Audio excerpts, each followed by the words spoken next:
প্রথম প্রশ্ন, শেখ শ্বশুরকে আব্বা ডাকা জায়েজ কিনা?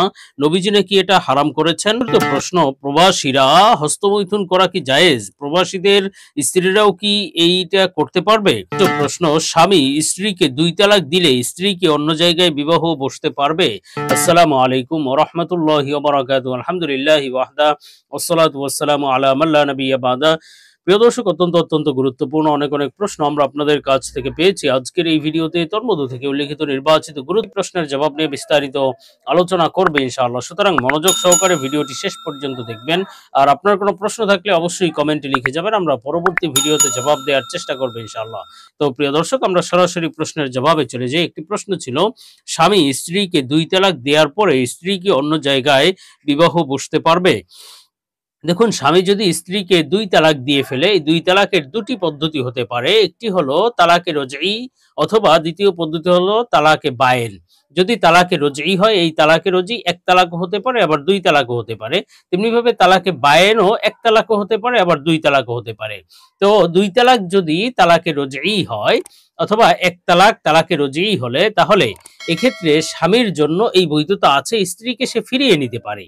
অর্থাৎ ইদ্যত পূর্ণ হওয়ার পূর্বে তালাক হলে স্ত্রীকে একটা ইদ্যত পালন করতে হয়। সেই ইদ্যত হলো 3 হায়েজ বা 3 মাসিক পরিমাণ সময় অতিবাহিত হলে তারপরে সেটাকে ইদ্যত অতিবাহিত হওয়া বলে। এই পরিমাণ ইদ্যত পালন করা স্ত্রীর জন্য জরুরি।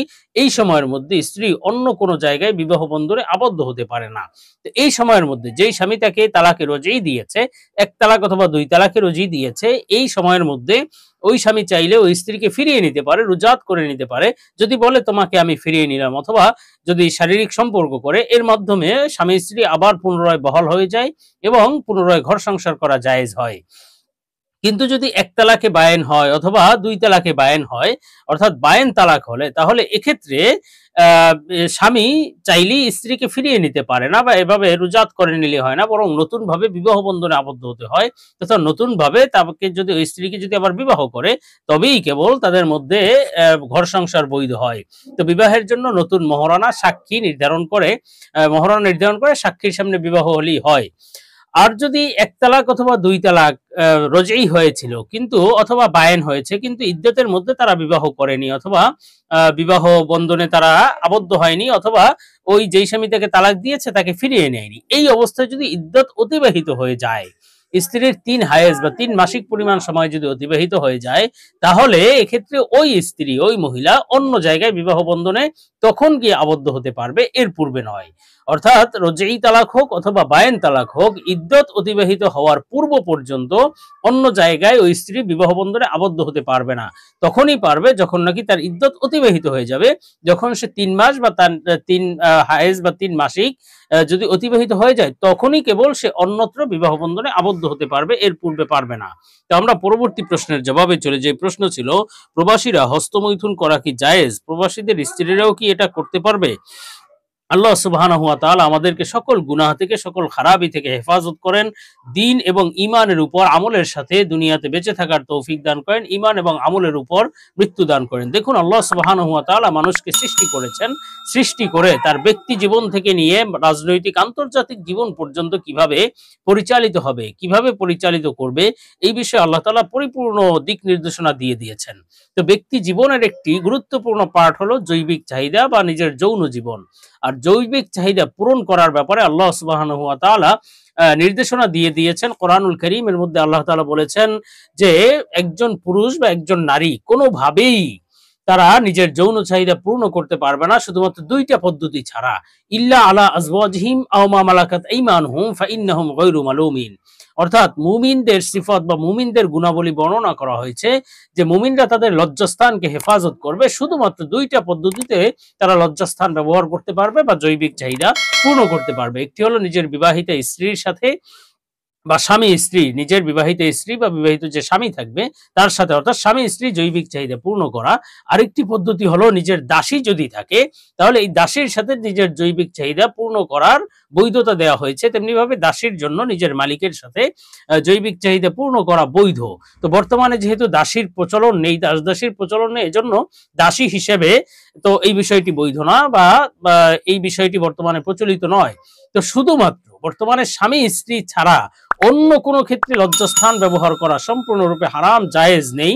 এবং স্বামী স্ত্রী ছাড়া অন্য কোনোভাবে নিজের জৈবিক চাহিদা, যৌন চাহিদা, শারীরিক চাহিদা পূর্ণ করা যাবে না। সেটা হস্তমৈথুনের মাধ্যমে হতে পারে অথবা জিনা, ব্যভিচার ইত্যাদি যে কোনো মাধ্যমে নিজের যৌন চাহিদা পূর্ণ করা বৈধ নয়, শুধুমাত্র আপনার স্বামী স্ত্রীর মাধ্যমে। এখন প্রবাসীরা যেহেতু প্রবাসে থাকে, স্ত্রী থেকে দূরে থাকে, তো সেক্ষেত্রে কেমনে পূর্ণ করবে? দেখুন, রাসূলুল্লাহ সাল্লাল্লাহু আলাইহি ওয়াসাল্লামের সাহাবী হযরত ওমর রাদিয়াল্লাহু আনহু তার খেলাফত আমলে এটা নির্ধারণ করে দিয়েছেন যে স্ত্রীর অনুমতি ছাড়া কোনো পুরুষ তার স্বামী থেকে 4 মাসের বেশি দূরে থাকতে পারবে না।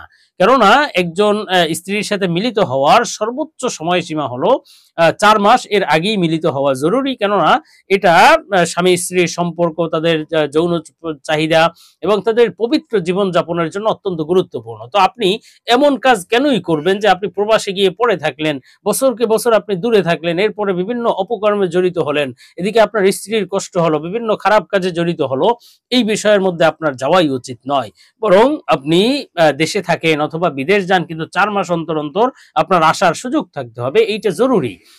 হ্যাঁ, স্ত্রী যদি অনুমতি দেয় তাহলে, এবং সে যদি পরিপূর্ণ নিরাপত্তা দেয় যে না, আমি পরিপূর্ণ নিরাপদ, আমার কোনো শারীরিক চাহিদার ক্ষেত্রে আমি কোনো গুনাহে জড়াবো না, তেমনি ভাবে স্বামীও যদি পরিপূর্ণ নিরাপদ হয় যে না, আমিও পরিপূর্ণ নিরাপদ থাকবো, কোনো গুনাহে জড়াবো না, কোনো খারাপ কাজ করব না, হস্তমৈথুন, জেনা, ব্যভিচার এগুলোর সাথে মিলিত হব না বা এতে লিপ্ত হব না, এমন কোনো নিশ্চয়তা থাকলেই কেবল আপনাদের জন্য এই প্রবাস করা দীর্ঘদিনের জন্য এটা বৈধ হবে, অন্যথায় বৈধ নয়।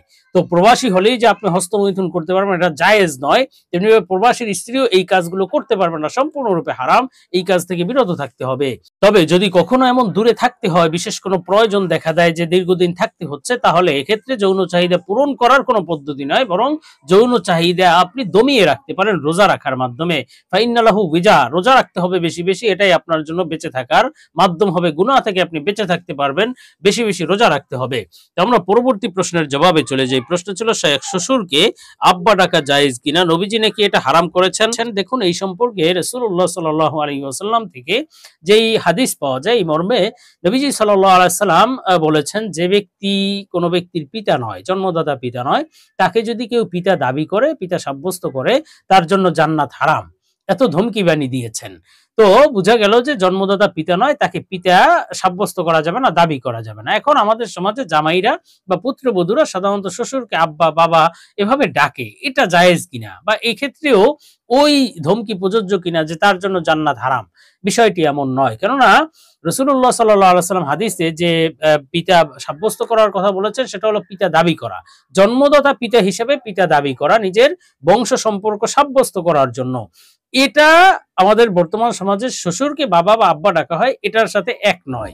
কেননা শ্বশুরকে বাবা আব্বা ডাকা হয় এটা জাস্ট আপনার ভালোবাসার ক্ষেত্রে, সামাজিকতার ক্ষেত্রে, শিষ্টাচারিতা হিসেবে ডাকা হয়, নিজের জন্মদাতা পিতা হিসেবে দাবি করার জন্য নয়। সুতরাং নিজের শ্বশুরকে আব্বা বা বাবা ডাকা জায়েজ আছে, এক্ষেত্রে গুনাহ বা হারাম হবে না, বা জান্নাত হারামের কোনো বিষয় নেই।